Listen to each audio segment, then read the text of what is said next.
Olá, estamos aqui para mais um Saúde e Bem Viver, hoje com a presença ilustre do primeiro sargento Forte, comandante do 4º Pelotão de Bombeiro Militar de Veranópolis.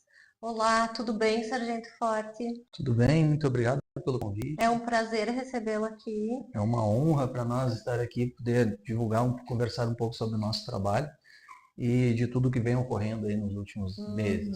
Uhum. Sargento, aproveitando a sua presença aqui, né? É uma época em que a gente vê muito incêndio. Talvez, não sei se isso procede ou se, né, daqui a pouco eu estou falando algo que não é, mas talvez por causa do frio, se ligam estufas de uma forma inadequada, curto-circuito, fogão a lenha, né? Quais as medidas as pessoas podem ter para prevenir que essas coisas aconteçam? Então a gente já vem por anos, né, convivendo com a questão de incêndios em residências e elas sempre se dão por uma ocasião de falta de prevenção. Então, o mais corriqueiro dos incêndios residenciais é o curto-circuito, né, que se dá muito provavelmente sem a falta de manutenção e acaba acarretando nos incêndios residenciais. Mas agora na nossa região, com a incidência das temperaturas baixas, as pessoas também fazem uso, né, de aquecedores elétricos, aquecedores a gás, aquecedores a lenha, que é o nosso querido fogão a lenha, que é um conforto que é ótimo ter em casa, mas as pessoas têm que pensar muito na prevenção. Então, a chaminé, a limpeza, a manutenção, esses equipamentos de instalação a gás, eles têm que ser instalados por profissional competente, responsável, porque a gente já teve muitos casos e ocorrências até aqui na nossa cidade de vazamento desse gás em que praticamente toda a família teve um mal súbito, teve desmaio por inalação e graças a Deus não foram a óbito, né? Mas foi algo que nos surpreendeu bastante porque o vazamento do gás levou eles a esse desmaio, mas não houve explosão. Então já foi algo bom Isso da é bem ocorrência. comum, né? A É gente muito comum. escuta muito isso, notícias que dão conta, e de inclusive que as pessoas vão a óbito, né? Sim, por causa do uso do Junker, que é a instalação a gás, ele tem que ser feito por esse tipo de responsável, né, de profissional responsável, que faça toda a estanqueidade desses equipamentos para que não haja vazamentos, né? O risco da explosão é muito grande e a inalação desse gás é tóxico também. Também temos os outros aquecedores a gás, que também é algo a gente atentar para que seja bem instalado. A questão dos aquecedores elétricos, não é só o aquecedor elétrico estar protegido, a gente tem que pensar de que forma que essa instalação elétrica da residência está instalada, porque a carga que ele exerce nas tomadas é maior. Então tem que observar o todo, né? A gente tem que fazer uma visão preventiva de todo o sistema que está sendo instalado. Então não é só a instalação presencial que a gente vê, a gente tem que saber como é que está a fiação da residência, se está tudo ok, a instalação do gás, se está todo vedado, se tem toda essa preocupação. E o fogão a lenha, né, quando for acender ele tem que ser de uma forma bem cuidadosa, por pessoa também, uma pessoa que tenha conhecimento, não usar líquidos inflamáveis de grande potência. Eu tive ontem no Paraí e observei umas fotos de um senhor que ele está com 60% do corpo queimado, porque ele foi usar álcool combustível de carro para acender o fogão a lenha e acabou se queimando bastante. Então, queimaduras graves, e só quem passou por queimadura ou teve algum conhecido com esse tipo de lesão sabe que é bastante doloroso, não tem anestesia para fazer os curativos e corre um risco grande de infecções. Então, esse cuidado é imprescindível, né? Quando for lidar com fogo, para acender o fogo na lenha, ser uma pessoa com experiência e não fazendo uso de líquidos inflamáveis poderosos. Uhum. E tem que estar atento mesmo para a instalação elétrica, porque tem muitas residências antigas e que cada vez mais compram, né, adquirem estufas, enfim, eletrodomésticos que consomem uma carga maior.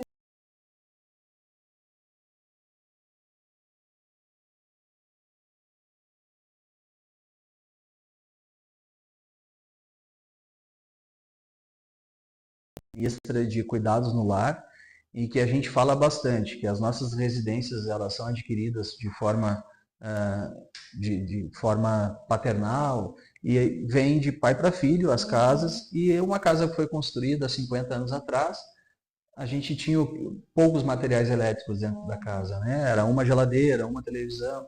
Hoje praticamente tudo é elétrico, né? Temos muito material elétrico dentro de casa e isso acontece uma sobrecarga e vai sobrecarregando e cada vez com materiais mais tecnológicos, mais precisando da energia.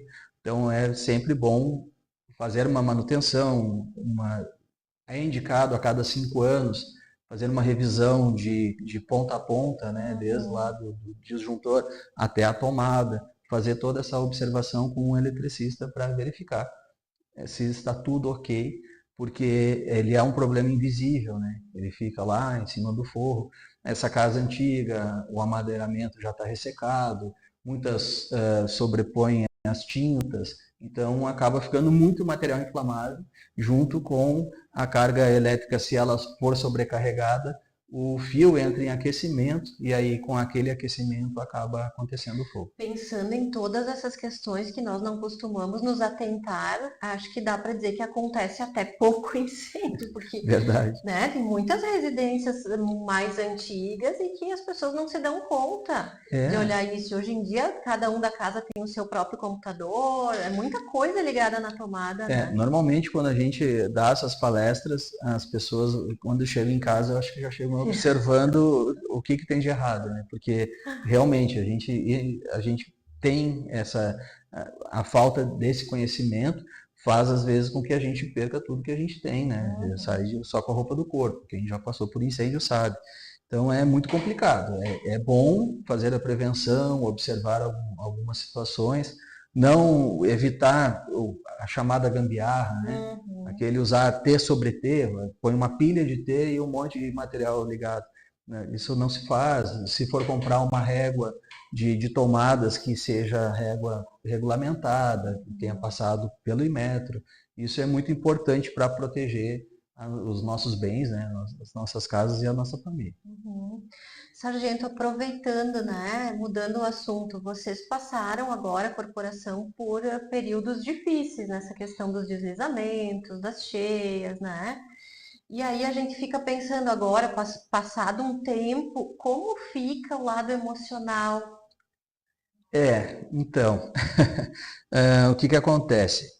Nós presenciamos, atuamos e trabalhamos durante 5 dias Ininterruptos. ininterruptos, desculpa, que foi muito difícil. A gente estava com um número reduzido de bombeiros, temos bombeiros que moram fora, outros estavam de férias viajando, e a gente ficou só com 12 bombeiros para atuar.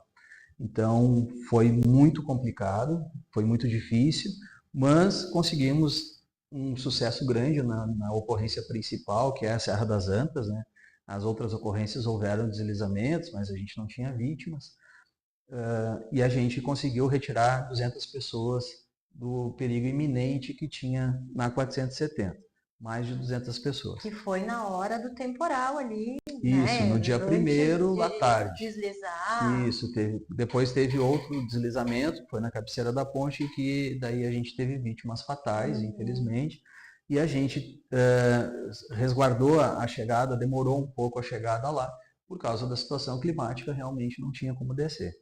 Teria como descer, mas não teria como voltar com as vítimas. Então, a opção foi não colocar mais pessoas em risco até a chance que a gente teve, que foi na sexta-feira de manhã, em que deu uma janela sem chuva, em que a gente conseguiu descer com as aeronaves e tirar os feridos de lá. Então, foi uma ocorrência completamente atípica, muito complicada, muito difícil, mas a gente conseguiu um êxito aí grande, né? As pessoas que foram a óbito, infelizmente, não teria outro recurso, né? Não tinha como. O rapaz que ficou vivo, ficou um tempo vivo, soterrado, ele precisaria do atendimento dele, era um atendimento de urgência, então teria que ser feito no local, mas não tinha recurso, ou quando retirasse ele do soterramento, ele já tinha que entrar numa aeronave e ir para uma UTI para ter uma chance pequena de sobreviver. Mas então, infelizmente, não conseguimos alcançar êxito nessa situação. Mas, frente a todo o cenário, então a gente teve um sucesso grande nessa ocorrência. E, com certeza, eu duvido que, e não digo só nós bombeiros, mas que agora, em qualquer momento do dia que a chuva começa a ficar um pouco mais forte, nesses últimos dias, a gente não arregale um pouco os olhos, né? Porque a gente ficou impactado realmente com essa situação. Tive que ir a Caxias ontem, eu tive ontem, quarta-feira, eu tive uma situação lá em Caxias, que a gente teve que ir para lá, e passar na Serra das Antas está difícil, está muito difícil, é muito triste a gente ter o paraíso que tínhamos, né, de belezas naturais, e hoje a gente vê bastante destruição. Mas a gente vai superar, a gente já está no momento da reconstrução. Tenho certeza que o povo veranense aí vai superar, vai conseguir deixar esse pedacinho para a história. Eu pergunto porque vocês são treinados para situações extremas, né? Mas ninguém nunca imaginou que algo dessa magnitude fosse acontecer na Serra das Antas. Então, uma coisa é ter uma ocorrência pontual, vai lá e faz o que tem que fazer. Outra coisa é ter uma ocorrência em que as coisas vão durando um determinado tempo. Parecia que não acabava nunca, né? A chuva não parava nunca e tinha pessoas para serem resgatadas e a coisa se estendia de um jeito que, inclusive, em outras regiões do estado, né? A enchente lá na região metropolitana durou 3 semanas com a água, enfim, invadindo hospitais, farmácias, residências e então é complicado assim quando se tem uma ocorrência desse tipo, poder mesmo ressignificar, né? Eventualmente algum trauma, alguma questão que tenha ficado em quem conseguiu ser socorrido, mas eu fico me colocando no lugar do bombeiro que não conseguiu resgatar alguém, ou que, né? Mesmo que seja uma pessoa, porque vocês são treinados para salvar vidas e não para perder. Exatamente. E é muito difícil, sim, quando a gente perde vítima em qualquer situação. Mas a gente tem um pensamento muito forte na missão. Então, a gente tinha a missão do dia primeiro era retirar as 200 pessoas da serra, que a informação que a gente tinha que era 100 pessoas. E quando a gente começou a retirar essas pessoas, a gente fez linhas de vida, que a gente chama, que é uma ancoragem, em cordas para passar essas pessoas, né, nas situações mais Eu difíceis vi ali. algumas imagens. E era um local de extremo perigo, mas a gente conseguiu retirar aquelas pessoas. A gente tem um colega de uma outra entidade de segurança pública que ficou preso entre as barreiras que estava junto com essas pessoas e esse colega está já atestado até hoje pelo impacto, né, que ele teve psicológico de ficar entre aqueles deslizamentos e acredito que já tinha até perdido as esperanças de um salvamento, porque realmente quem viu aqueles deslizamentos tem certeza de que era o fim do mundo, né? Porque foi realmente muito feio. Eu ouvi alguns relatos, não passei pela serra ainda, mas ouvi alguns relatos em que as pessoas dizem que as imagens por vídeo e foto não dão a real dimensão do que aconteceu, né? As pessoas estão Não. voltando, indo e voltando e chegando surpresas, porque é outra paisagem. Exato, outra paisagem e no quilômetro 189, que é onde o DENIT está tendo uma grande dificuldade de conseguir fazer uma manutenção para pelo menos a gente conseguir passar ali, está tendo uma dificuldade muito grande, ficou completamente destruído, é como se fosse um impacto de uma bomba. E DENIT, falando no DENIT, incrivelmente muito bem conduzido. Os profissionais do DENIT estão fazendo um trabalho incansável de todos os dias, do dia que eles começaram, eles não pararam, eles estão com equipes 24 horas ali e fazendo um trabalho incrível, porque o que a gente viu no dia primeiro, a gente calculou, conversando entre nós, bombeiros, que a gente teria talvez uma passagem na serra para coisas de mais de ano. Mas aí eles conseguiram recuperar muito bem, o trabalho deles é incrível, estão de parabéns. A Polícia Rodoviária Federal também, um trabalho incrível, nos auxiliaram em todos os resgates. Pessoas que estão treinadas para um outro tipo de situação, né, para o combate ao crime e tiveram um sucesso enorme conosco nos resgates às vítimas. Alguns voluntários também, o pessoal de equipes de Jeep também nos ajudaram bastante. A polícia militar. Então a gente, no momento da crise, a gente viu que muitas pessoas se cotizaram, né, ajudaram de uma forma muito importante. Muitas pessoas que ficaram nos bastidores também nos ajudaram, não botaram o pé no barro, mas essas pessoas nos auxiliaram com comida, com manutenção, com equipamento, com alguma coisa, de alguma forma, nos auxiliaram. E aí a gente viu o quanto a gente é forte, né? O quanto a gente é grande, a gente conseguir salvar aquele enorme número de pessoas ao mesmo tempo, né? Com ocorrências simultâneas. Que bom, né, Sargento? Que Acho que nesse bom, momento a gente vê, assim, a solidariedade, o lado bom das pessoas aflorando, né? muito bom, muito bom. A gente teve, depois de resgatados, essas pessoas tiveram acolhimento, um banho quente, uma comida, uma roupa seca. Isso foi muito importante.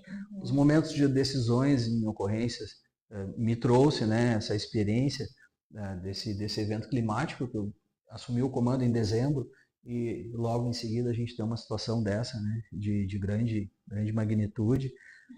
Me fez ter experiências de decisões que foram muito difíceis, mas deveriam ser tomadas. É a situação do comando e, graças a Deus, eu acho que fiz as melhores escolhas, tanto que a gente não perdeu nenhum bombeiro, não perdemos nenhum ente querido da nossa região, de Veranópolis, Vila Flores, Cotiporã, não perdemos nenhum ente querido da nossa região e que, claro, as pessoas que perderam a vida, a gente também tem o pesar, mas não está tão próximo de nós como se fosse um familiar aqui nosso de Veranópolis, né? Então, a gente teve sucesso, tivemos algumas frustrações no atendimento, mas graças a Deus, entre mortos e feridos, né, salvaram-se todos, como a gente brinca nesse. Parabéns, Sargento, pelo Muito trabalho obrigado. de vocês. Muito obrigada pela presença. Foi um Muito prazer obrigado. conversar com o senhor aqui.